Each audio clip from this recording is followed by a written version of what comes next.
भाई साहब, आप तो पॉलिटिकल थे और लगातार आप चूंकि मंत्री भी थे, आपको तो ये सब बहुत ज्यादा करने की जरूरत थी नहीं। ये जो इतना बड़ा काम है, ये आपके मन में कैसे भाव आया कि जो ब्राह्मणों के जो आदि गुरु हैं, भगवान विष्णु के छठे अवतार हैं, परशुराम जी के बारे में आपके मन में कैसे भाव आया? और ये चूंकि जो 56 स्थान आपने ये कैसे तलाश किए, कौन से शास्त्र पढ़े, किन किन को साथ लिया? ये एक बड़ा सवाल आपका है।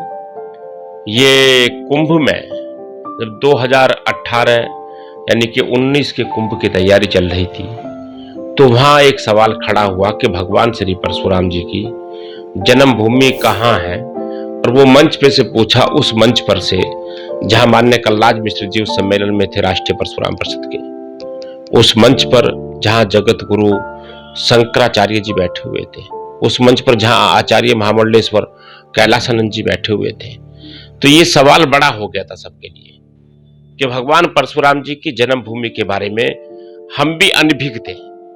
हम भी जानते नहीं थे कि उनकी जन्मभूमि कहाँ है। लोग दर्जनों स्थानों की बात करते थे।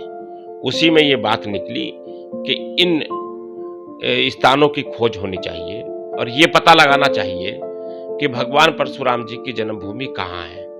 और ये भी एक सवाल होता है, किसी का भी अवतरण या कोई भी माँ एक ही जगह जन्म दे सकती है, वो दर्जनों स्थानों पर नहीं दे सकती। तो उन दर्जनों स्थानों की खोज में से एक खोज करना, इस पर चर्चा करना, तो इसको लेकर के ये बातें हुई।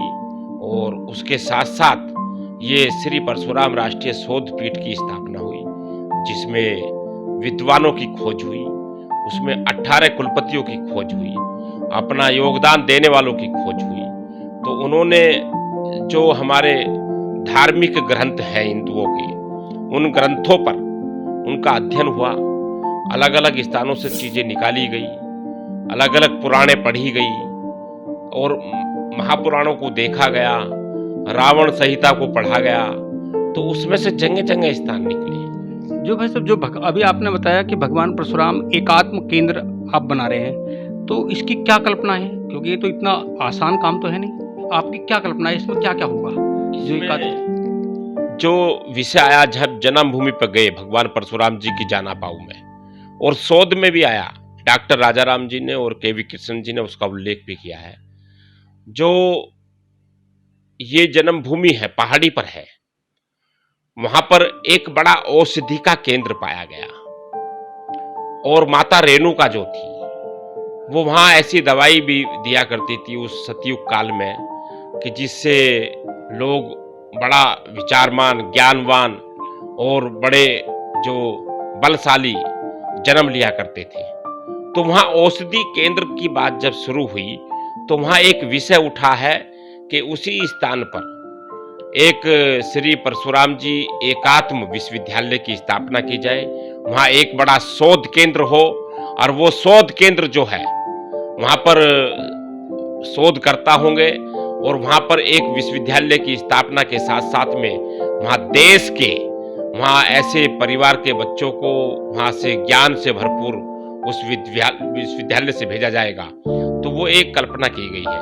उसी में अभी भारत के जितने भी विश्वविद्यालय है, उस पर भी श्री परशुराम शोध पीठ की स्थापना की जाएगी, जहां से शोधार्थी निकलेंगे। और जिस प्रकार से पंडित दीनदयाल उपाध्याय जी की शोधपीठ स्थापित हुई है या अन्य शोधपीठ स्थापित हुई है, इसी प्रकार से विश्वविद्यालयों में भी श्री परशुराम शोधपीठ की स्थापना होगी। आप देखते रहिए 7 इंडिया न्यूज। जैसे भाई साहब ने बताया, क्योंकि ये बहुत बड़ा सब्जेक्ट है, ये इतना छोटा सब्जेक्ट नहीं है। भगवान परशुराम को लेकर आप जो काम कर रहे हैं, बड़ा काम कर रहे हैं। हालांकि ये सब सामान्य नहीं होता। अभी जैसा आपने बताया कि मध्य प्रदेश में जो भगवान परशुराम की जन्मस्थली है, वहाँ पे जिस तरह काम कर रहे हैं, एक एकात्म जो केंद्र खोला जा रहा है, वो इतना सामान्य नहीं है, बहुत बड़ा है। जो मैंने आपसे बताया कि भगवान परशुराम के ऐसे देश में कितने स्थल हैं जो उनकी कर्म भूमि भी है, जहाँ उन्होंने काम किया। हम लोग यदा कदा किस पुस्तक में पढ़ लेते हैं, और ये सब कहने से हम लोगों ने जैसा कह दिया। आप देखिए, पूरे देश में ऐसे भाई साहब ने पूरा प्रयास किया, और जो राष्ट्रीय परशुराम परिषद बनाया, आपने देश के जो उच्च कोटि के साधु संत हैं उन्हें साथ लिया, और आपने अनुरोध किया, सत्ता से जुड़े बड़े नेताओं से अनुरोध किया और उन अलग अलग राज्यों के जहाँ उनके स्थल हैं वहाँ के मुख्यमंत्री से आपने खुद अनुरोध किया और लगातार आप इस पर काम कर रहे हैं। ये इतना बड़ा काम है, मतलब कि लगभग देश में 20 से 22 करोड़ लोग ऐसे हैं जो भगवान परशुराम जी को अपना मतलब जो भगवान मानते हैं और जिनकी श्रद्धा उनसे जुड़ी हुई है। आप उनके लिए इतना बड़ा काम कर रहे हैं और आप लगातार सेव इंडिया न्यूज़ में देखते रहिए। अभी तो आज भाई साहब से चर्चा हुई है, हम आपको वो सब स्थान दिखाएंगे जो 56 स्थान देश में हैं जहाँ भगवान परशुराम का स्थल रहा है, जहाँ काम किया है।